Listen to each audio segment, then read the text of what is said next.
Hello and welcome to Grumpy Old Crone with me, Annie. I am currently a very hot and grumpy old crone because it's all a bit humid and revolting here in the UK. Everyone is currently hoping for a really spectacular thunderstorm to break in this hot and sticky chunk of weather that we've been having to break. I'm not convinced it's coming though. So I'm going to be talking about things that don't necessarily matter in my usual way all that much in the witchcraft and pagan communities, hopefully for slightly less time than the truly heroic 1 hour plus that I was on with the last one. Sorry about that, just couldn't stop myself. Whoops. So I was expecting to be able to record this video earlier than I've been able to, but one of my neighbours has decided to have a full weekend party with a really loud sound system. It's at the back of my house, and as our gardens are really small, it sounds basically like somebody's running a disco in my own garden, which is, you know, suboptimal really for recording. And as this office is at the back of the house, it's entirely likely that there's going to be some sound bleed over, and I'm really sorry about that. I'm going to try and gate the noise a bit, but I do apologise. If there's background noise that sounds like, I know, a whole load of caffeine-fueled children playing on the demo setting of a cheap synthesizer, that's mostly because they have a whole lot of caffeine-fueled children playing on the demo setting of a cheap synthesizer through a huge ass amplifier. I am having a sense of humour failure, to put it mildly. They were kind enough not to start today's party until 10 AM. They finished yesterday's identical dress rehearsal party at 10 PM last night and started it again by lighting their barbecue at 10 AM with petrol. That was, I can only say, a fascinating olfactory experience, I can tell you. It did at least motivate me to get my laundry in from the drying line so that it didn't smell of sausage a la kerosene, which seems to be what they've been cooking from 10 AM to, well, I would say now, but there's no end in sight. They're still going. I'm bewildered by how many sausages they are rendering inedible over there, but it seems like quite a lot. They are not responding to A, requests to turn it down, or B, having a hose turned on them, according to my neighbour, who apparently turned a hose on them, which means I am wondering about what I should do. The stupid 15-year-old in me thinks that egging the front of their house in the early hours would be great. The Heilung fan in me thinks that Al Fadahit at full volume at 5 AM would be very funny, but kind of unappreciated by the other neighbours. And the Crone in me thinks I should just hex them tonight and leave the spell remains on their doorstep. The common sense person in me, who's probably going to win, thinks that I should just put up with it and hope that they stop tomorrow, or I'm going to go out for a very, very long walk or something. Maybe I'll go to Sherwood or something, I don't know. Maybe. Anyway, ways of dealing with inconsiderate neighbours. Gratefully received. Do not underestimate my willingness to be very, very petty. I'm not quite at the freeze P and post it through their letterbox point, but I'm getting there, okay? Anyway, on with what I was actually going to talk about today. Please ignore the background noise. I'm trying to. So today, for the second time, existing whilst witchy. So, ironically, having changed the witchy aesthetics segment to existing whilst witchy last week, I'm about to talk about aesthetics. Sorry. If you needed any further proof that I've no idea what is happening in my own head from day to day, here it is. Anyway, to fill you in, you might be able to tell here, it's been quite warm here recently. I know that a lot of people living in places with more extreme weather than the UK will be laughing. And when I say places with more extreme weather than the UK, you know, I mean literally anywhere, right? I mean, we've only had, in our defence, we've only had a couple of days of heavy rainfall since the beginning of spring. And the weather is super hot for England right now. It's above 30 degrees centigrade today, which apparently works out as 86 degrees Fahrenheit, I think, which is quite hot enough for us namby-pamby English people. Thank you very much. And before you start laughing at our inability to handle high temperatures, I would like to remind you, and the rest of the world, that air conditioning in the UK basically means blowing hot air around a bit, or let's go to Tesco and stand in front of the milk section. I have said this before, and it is a hill that I will die on. English people, this also applies to Welsh and Scots, maybe even Irish, but we're not built for extremes of heat. We are built for that most idyllic of all weather conditions, mild. We used to get that on the weather a lot when I was a kid, actually. The weather tomorrow will be mild. To a British person, this means take a cardigan with you when you're out on your bike, but you probably won't need it. Mild. I love that. So, we get surprised by the heat that tends to happen nowadays. People of my generation, I've no idea which letter of the alphabet my generation is meant to be, and I don't really care. Generation maybe, I don't know. Sorry, mini digression there. People of my generation grew up with parents who did not believe in sun cream because it wasn't really around in the UK in the 1950s. My mother, bless her memory, my mother actually said that sun cream was bad for me because it was like basting yourself in chip oil, quote unquote. I've no idea where she got this from, but she obviously had zero idea that it was meant to protect us against the sun. So as a consequence, I spent a great portion of my younger days burning to a slight crisp. I've probably got a little bit of Norse invader back in my history somewhere, as I'm splendidly pale. And as a child, I had like white blonde hair. I've still got the blue eyes. My dad apparently had auburn hair in his youth, but by the time I came along, most of it had fallen out, and what was left was, well, it was this colour, really. But he had the skin of a natural redhead, and I inherited it somewhat. My mother's greatest joy in the summer was peeling, this is possibly TMI and I apologise, but my mother's greatest joy in the summer was peeling the layers of dead sunburned skin off my dad and me. I'm sad that she's not alive to enjoy the darker side of spot popping videos on YouTube these days. I think she'd have absolutely loved them. But as an adult, I'm a bit more responsible now, and I have taken much better care of my skin. I tend to wear Factor scuba suit when I go out, and the fact that I really love my tattoos helps. Don't care about burning? Fair enough. Don't care about skin cancer? Fair enough. But what will my tattoo artists think of me if I burn their work? No. So this week I have spent 2 days, count them, 2 days, working at our local agricultural showground out in the open for much of it. There aren't any trees or shade, and the heat was punishing. I had lots and lots of sunscreen. I love that, sunscreen on, and happily nothing burned. I got a very slight crisping on the top of my feet, as obviously I'd rubbed some cream off there when I was kneeling, but nothing too serious. And this is a big but, I cannot lie, sorry, I hadn't bargained for something else. Nobody told me that your head can burn right through grey and white hair. Nobody told me that. Did you know that? I did not know that. And it really did. It was mostly a problem on Wednesday because I wore a big hat on Thursday, but it has definitely burned. When my hair was red or mousy brown, I did not have this problem. So I have a slightly sore head today, and it's not because of the strawberry cider that I bought either. So this is my message to everyone growing out their colour like me, or dealing with increasingly paling hair. Now is the time of life to embrace hats. I am very fond of a daft hat or two, so now is the time to invest. No more sore head. I like to think I'm embracing my practical magic Aunt Frances style. I'd quite like the entirety of Stockard Channing and Diane Feist's wardrobe from that film, if I'm being honest, actually. So, anyway, we're venturing off into, there's a sequel coming out, Practical Magic 2. Very excited. Anyway, digression. So there we go. Today's existing Whilst Witchy tip is wear a hat. Sunburned scalps are not fun, and grey hair does not always provide sufficient protection. Meat and 2 potatoes. Excuse me.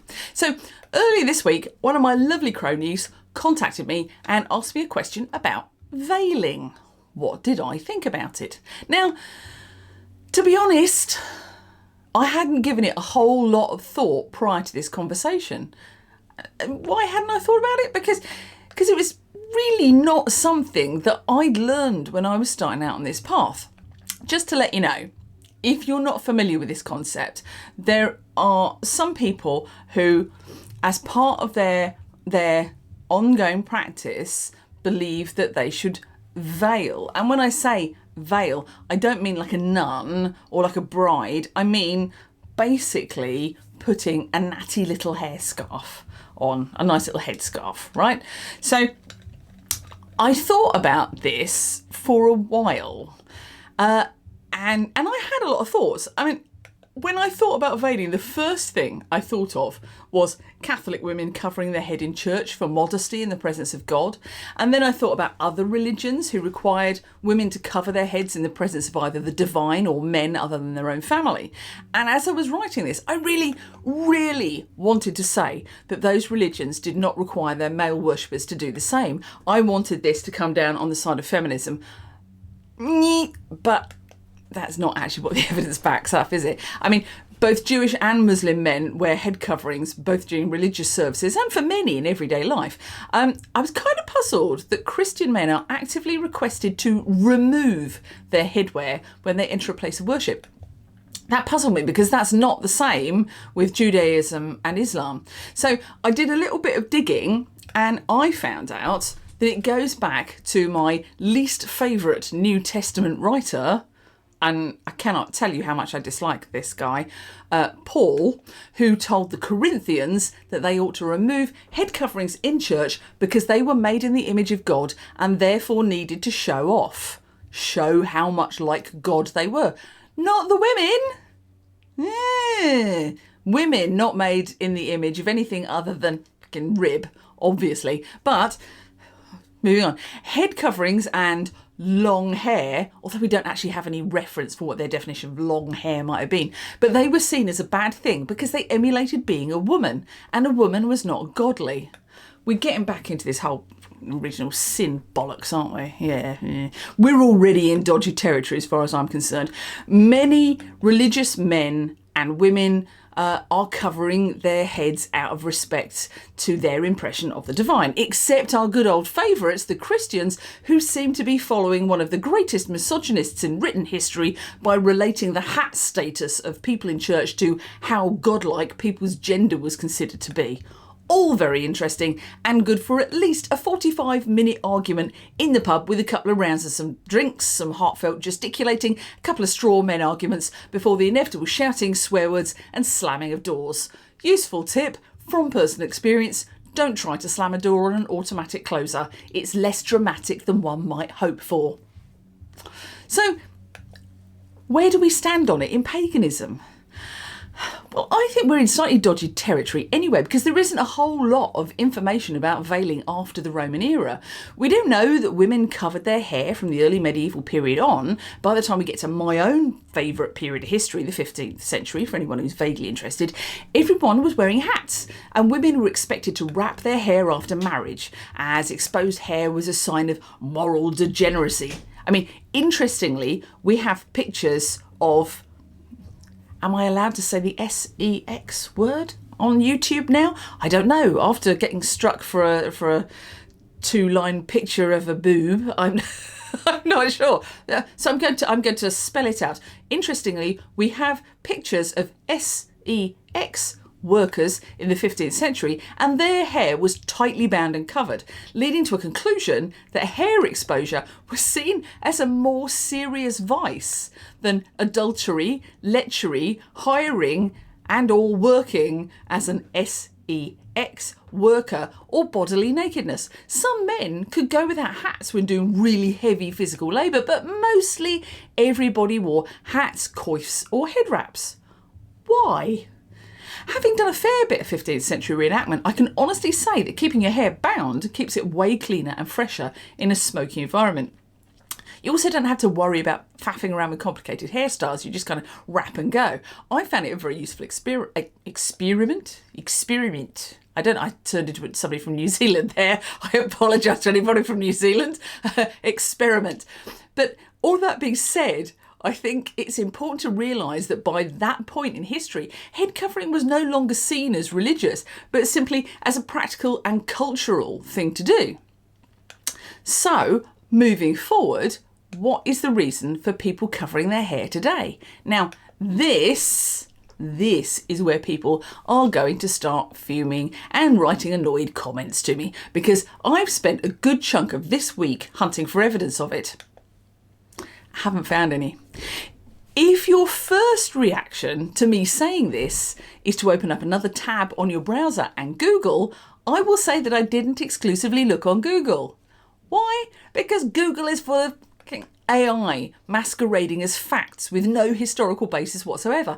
AI cannot distinguish between an academic quoting a verifiable source and Bob Bobson from down at the Queen's Head shouting something about the availability of cheap beer and why Brexit is the best thing ever because he has a t-shirt with the cross of St George on that's 2 sizes too tight for his gammony frame. And don't tell Bob Bobson that St George was brown and from Turkey, because he won't like it. So, no, I did not spend the entirety of my search on Google shouting "aha" when I found something that somehow confirmed my initial bias. I went to published sources. Now, I'm going to have some more water. Bear with me. If it's hot where you are, drink as well, because bayek. I found a wonderful little meme of it was this Chinese lass talking about being in England when it's hot, and she said that she didn't believe that England was that hot because being from the part of China that she was used to dealing with 40-degree heat with no problem, but England, it just hits differently. And she said her makeup was melting, her everything was melting. Her Mr. Whippy ice cream that she was holding was melting. It was very obviously melting. And then she turned to the camera and she just went, "Blimey," in the most English way ever. It was incredibly cute. I love it. But I am sweating like a dog here. Ron Hutton is always the first place I go because he is like one of the finest academics working in the field, and he doesn't let his personal beliefs get in the way of the academic rigorousness that he works with. So I looked at Ron first up, and he doesn't mention this in any of his work. I looked at Soma Chowdhury and Jane Ward, which is a book that I'm going to show you later, and they don't mention it in their frankly brilliant book, The Witch Studies Reader. Obviously, Gardner, Valiente, Buckland, etc. None of those mention it in any of their words. Neither does Starhawk. If you're looking for something a bit more Wicca and that kind of bias. But rather than me just rattling off a whole load of authors, I'll cut to the chase and say I haven't found any mention of it in any of the books I consider to be the leading experts on the subjects of witchcraft and paganism. Now, your library may be different, and your opinions on experts in the field may be different. I'd be really interested to know if you can find a reference to it, a printed reference to it, because the last time I said this was in my expanded video about my dislike of cinnamon blowing. I offered a really nice tarot deck to anyone who could find a reference to cinnamon blowing prior to 1970 in a reliable published source. And I haven't had anyone who's been able to claim a really nice tarot deck. But I did have somebody whose comment has steadfastly refused to show up in my YouTube Studio app, but Mr. Grumpy Old Crone found in the public section. So I haven't been able to answer it there. I'm puzzled by that, but still. Anyway, the comment, as I read it over Mr. Grumpy Old Crone's shoulder on his screen, was a bit upset by me being anti-cinnamon blowing. And they justified their belief that this was a deeply held and historical magic practice by quoting AI at me. Specifically, that bit of AI that Google gives you first after you type in a question. AI is not verifiable information. It is an aggregate of other people's opinions, and how often a stupid opinion occurs in such results. Sorry.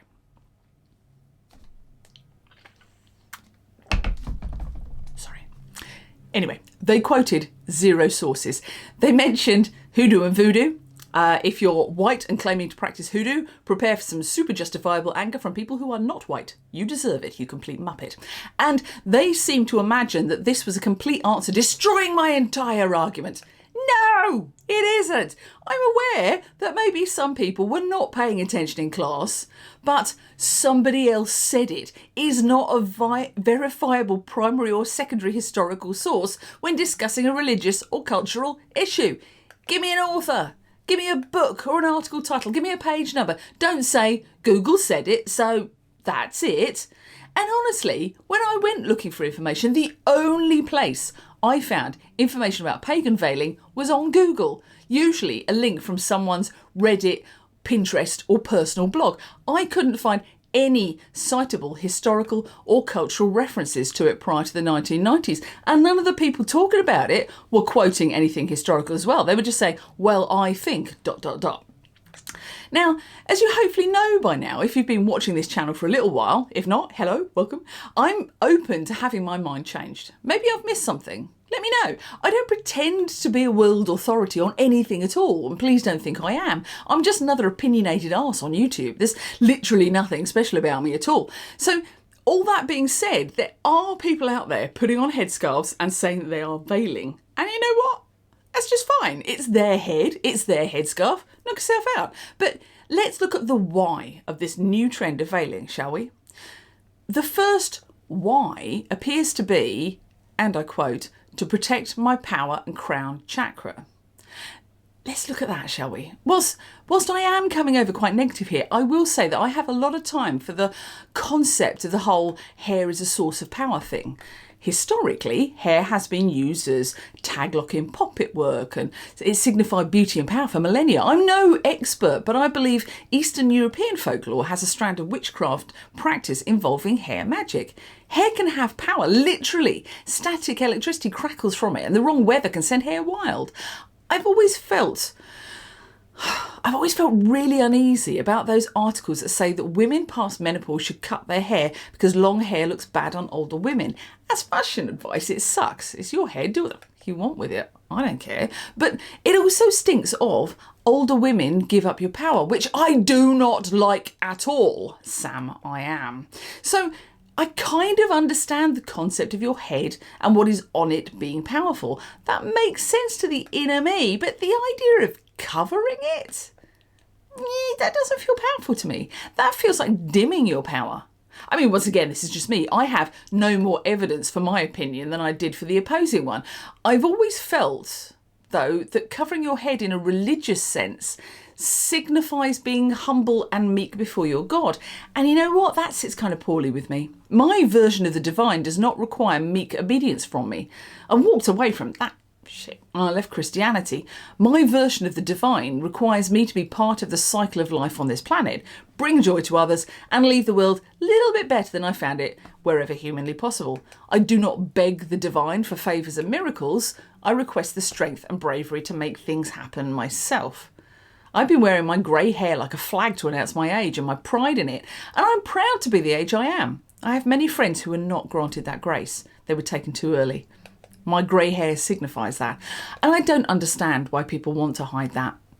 Hiding something that feels powerful does not feel like protecting to me. It feels like lessening it, being ashamed of it, worried to let it out. A piece of cloth shields your head and your crown chakra from I'm not sure, from nothing really, except the eyes of others. Cloth cannot dim your power or your aura or repel the ill will of others, although I suppose depending on how you look at it, if the veil was somehow magically imbued with protection, maybe it could be protective. I don't know about that one. I'm aware of the hypocrisy of accepting other magical talismans but not a headscarf, so maybe. I'll leave that one in the middle land of maybe. I'd still be far more likely to use a piece of jewellery as a talisman, but you know, that is just me. The second point of view is about devotion to your deity, and I do feel quite strongly about this one. I'm aware that my strong feelings are almost certainly a kickback from the years I spent unhappily in the Christian church, having the Christian concept of divinity and how it relates to women in particular thrust down my throat. I suspect an apostate of Orthodox Judaism or Islam might feel the same way, although I don't have the evidence to support that. If you are, let me know.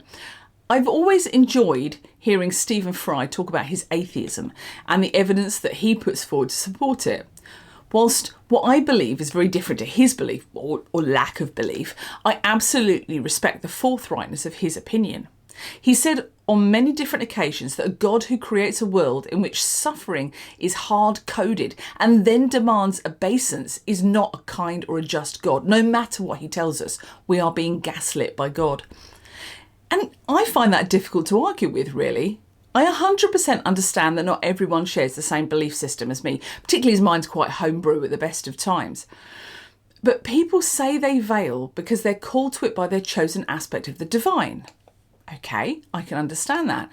But why weren't people called to it before 1990? Did the gods suddenly all decide that we just look really, really cute in headwear in 1991? I don't know. I'm frankly confused.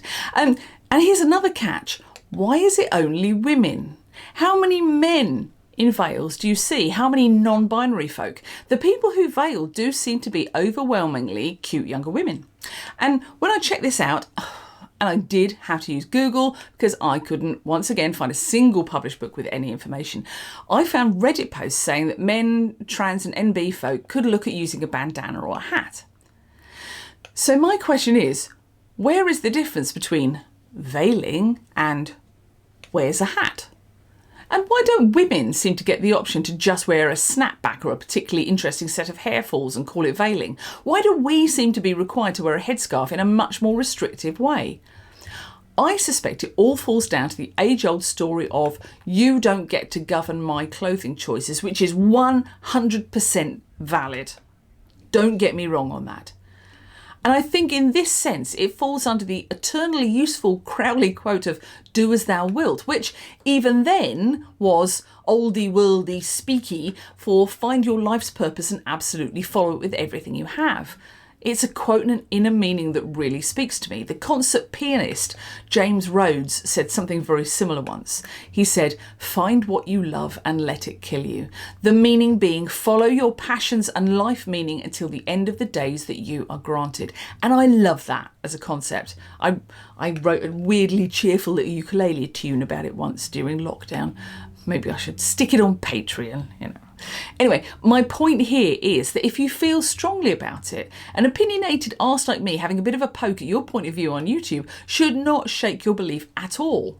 But to me, it all feels a little bit performative. It feels to me, as an old fat grumpy witch who cares about the details and not half-arsing your entire magical practice, like some people are making a cute yet slightly quirky fashion choice in the hope that people will ask them about it, and then they can be witchier than thou in their answers whilst appearing dark and mysterious. It will mark them out as a bit different.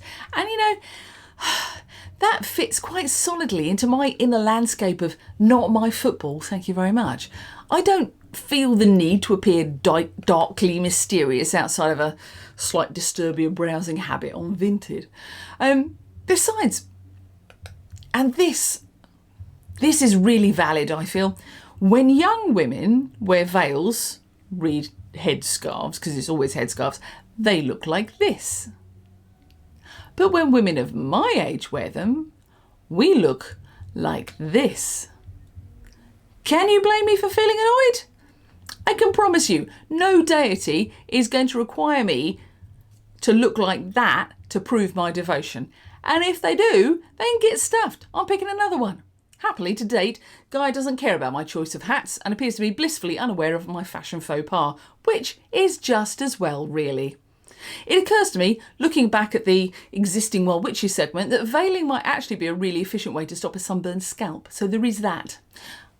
No God is calling you to do it, but, well, no God is calling me to do it, but having a comfy head in bright sunlight, that seems like an excellent idea, I think. Anyway, onwards to the positive bit. Here comes the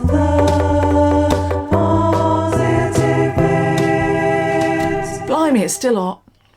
Today, despite the best intentions of my rear neighbours, it's Midsummer. Okay, I mean, I'm not saying they were trying to stop it being Midsummer. I mean, they were trying to stop me recording on Midsummer. But still, it's Midsummer. I'm actually recording this on the solstice, and hurrah for that. Lots of people call it Letha, which is a word with two roots. First up, that troublesome old monk Bede mentioned that June was before Letha and July was after Letha, but not much else. A little extrapolation seems to point at Letha being the cusp of the 2 months, and the solstice is right there, so, you know, I can get behind that. Aidan Kelly also coined the popular pagan usage in the 1970s based on that sentence of Bede. But I kind of like the phrase midsummer, though. It has echoes of hot nights, bats flying overhead, summer jasmine and flowers everywhere. It feels a more evocative word for me personally, but you know, you get to call it whatever you like. I find it's often harder to get together with other folk on midsummer, as this is when people's social lives start to get particularly hectic. Hectic? I've invented a new word. Active and hectic. Hective. There we go. So, are you hectic?